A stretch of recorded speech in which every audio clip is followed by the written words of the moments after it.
حضرت عبداللہ بن عمر رضی اللہ تعالیٰ عنہ فرماتے ہیں کہ رسول اللہ صلی اللہ علیہ وسلم نے سفید بال اکھیڑنے سے منع فرمایا اور فرمایا وہ مومن کا نور ہے۔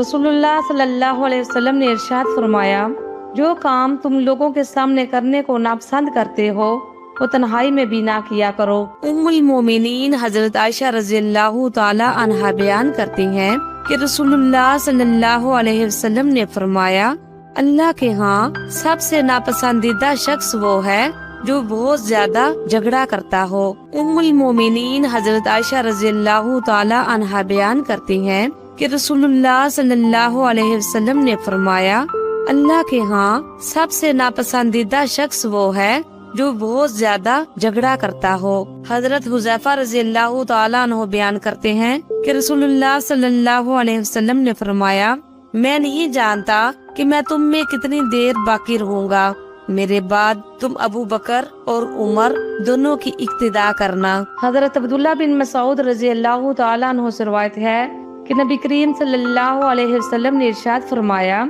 جس قوم میں سود اور زنا عام ہو جائے تو وہ قوم اپنے اوپر اللہ رب العزت کے عذاب کو خود اتار لیتی ہے۔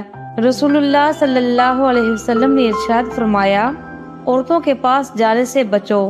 کسی آدمی نے عرض کیا اللہ کے رسول صلی اللہ علیہ وسلم دیور کے بارے میں بتائیے۔ آپ صلی اللہ علیہ وسلم نے فرمایا دیور تو موت ہے۔ سیدنا ابن عباس رضی اللہ عنہ سے روایت ہے کہ نبی کریم صلی اللہ علیہ وسلم تکلیف کے وقت یہ دعا مانگا کرتے تھے اللہ کے سوا کوئی معبود نہیں ہے، وہ بڑا تحمل والا ہے۔ اللہ کے سوا کوئی معبود نہیں ہے، وہ عرش عظیم کا رب ہے۔ اللہ کے سوا کوئی معبود نہیں ہے، وہ آسمانوں کا رب ہے اور زمین کا رب ہے اور عرش کریم کا رب ہے۔